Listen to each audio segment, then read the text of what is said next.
每一個人都可以選擇自己嘅念頭，正正係咁樣，每一個人嘅內在嘅念力就能夠改變外在嘅磁場。如果每一個人都能夠有個感恩報恩嘅心，就能夠產生巨大嘅力量，令到呢個世界更和平、更有愛。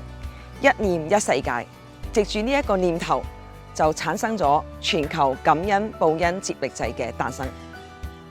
為咗推廣感恩報恩呢個文化，我哋舉辦咗全球感恩報恩接力祭，透過手語將呢個信息傳遞去全世界，非常成功咁樣創造咗呢個世界紀錄。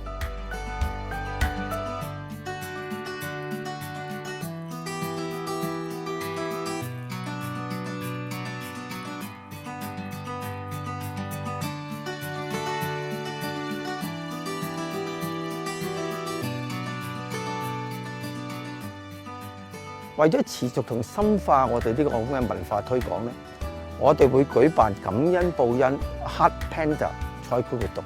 透過呢個活動，我哋希望能夠培育細路哥感恩嘅心、報恩嘅行為。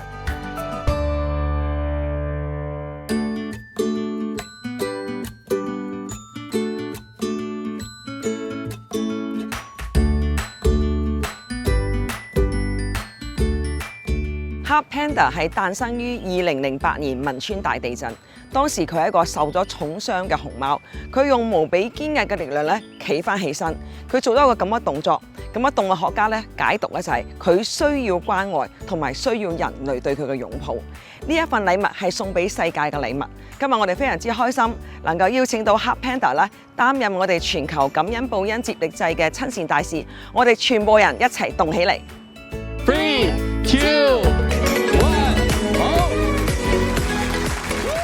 首先有請陳百里副局長致辭，多謝陳百里副局長。Let us first invite Dr. Bernard Chan, the Undersecretary for Commerce and Economic Development.